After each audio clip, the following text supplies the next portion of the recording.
সাঁতার কেটে এইভাবে পানি নিয়ে আসতাম। এই এই কলস নিয়ে সাঁতার কেটে কেটে এই ডাইনা দিয়ে এরকম করে আগুয়ে আগুয়ে পানি নিয়ে আসে হাতের বার করে এরকম বোঝাই কলস।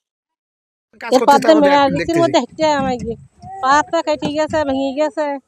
আর এইসব বাচ্চা কাচ্চা এরপরে পুড়ি গেছে, পানিতে পুড়িছে। আমরা দুদিন করে দুটো বাচ্চা তুলিছে এই পানিতে স্কুলে যায়। সব ওই কষ্ট করে ওইসব বাপ মারা পার করে দিতে তাই নিয়ে যেতে। আমাকে রাস্তার ব্যবস্থার দরকার। এতে পুড়ি আমাকে হাত পা ভেঙে দিতেছে। আমি বাচ্চা কটা বেটা ফুটতেছে, আমরাও বেটা ফুটতেছি।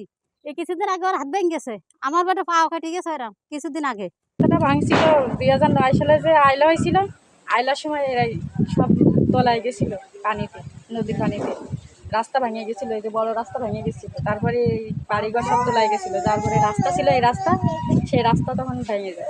আমি পার হয়ে আসতেছিলাম রাস্তায়, আসতে যেয়ে পা স্লিপ খেয়ে পড়ে যায়, আমার হাত ভেঙে গেছিলো। আর এই রাস্তা দিয়ে সব কিছু আমাকে এই রাস্তায় চলাচল করা লাগে। পোলাপান, তারপর গরু ছাগল হাঁস মুরগি মানুষ সব কিছু এই রাস্তায় লাগে। পানি আনার জন্য সুবিধা অসুবিধা সব আমাকে এই রাস্তা দিয়ে আসতে লাগে। কিছুদিন মাস চারিকে ভালো ছিল, তারপর তো ওই জং পড়িয়ে মরেছে, পড়িয়ে নষ্ট হয়ে গেছে। এই ব্রিজে আমরা যাওয়া আসা করতে পারিনি, আমাদের হাত পা কেটে গেছে, ভেঙে গেছে, অনেকজনের হাসপাতালে ব্যান্ডেজ করা হয়ে গেছে। ধান কেটে ধানের বস্তা আনতে গেলে আমাদের মেলা সমস্যা হয়। নৌকো পথে এতে ওতে চলা করতে তো আমার ঝামেলা মেলা। এই রাস্তাটা হলে আমরা ভালোভাবে আসতে পারি। মানে ব্রিজটা যদি না করে রাস্তা করতো তাহলে টাকা কাজে লাগতো। এই যে ব্রিজ করি এত টাকা, 18 লাখ টাকা সব ভেসে গেছে নদীতে। বালির বস্তা দিয়ে আমরা যদি সাজাই উঠি তো উঠবে, আমাদের এই যে নদীটা ভেঙে যায় জমির উপর দিয়ে, কিন্তু আমরা বালির বস্তা দিয়ে সম্পূর্ণ আমরা প্রতিরোধ করি। এখানে জোয়ার ভাটার কোনো স্রোত নাই, কোনো কিছু নাই। এখানে বস্তা যেভাবে দেবো সেইভাবে বস্তা থেকে উঠে আসবে। 2009 সালে আয়লায় এই রাস্তাটা ভেঙে গেল। ভেঙে যাওয়ার পরে সেইখান থেকে এই পর্যন্ত কোনো পদক্ষেপ হয়নি। গত বছর 2024 সালে এই রাস্তার কাজ আসে।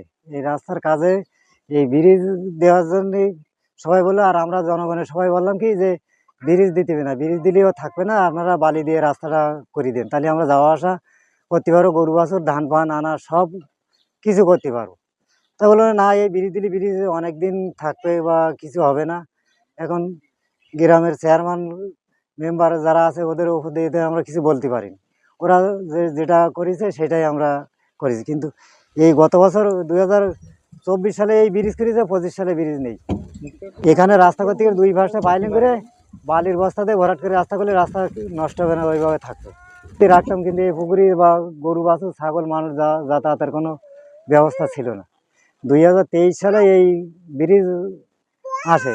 2023 সালে ব্রিজ আসলে আমরা বললাম কি যে ব্রিজ দিলে এই ব্রিজ টেকবে না, আমাকে একটা ওই যে বড়ো ভাঙাটা ওইটি আপাতত যে বাজেটে ওই একটা বাঁধেন, আর একটা আমরা হলো বাস টাস দিয়ে পারি যাবেন, তারপর পরের বাজেটে আমরা দেখবান।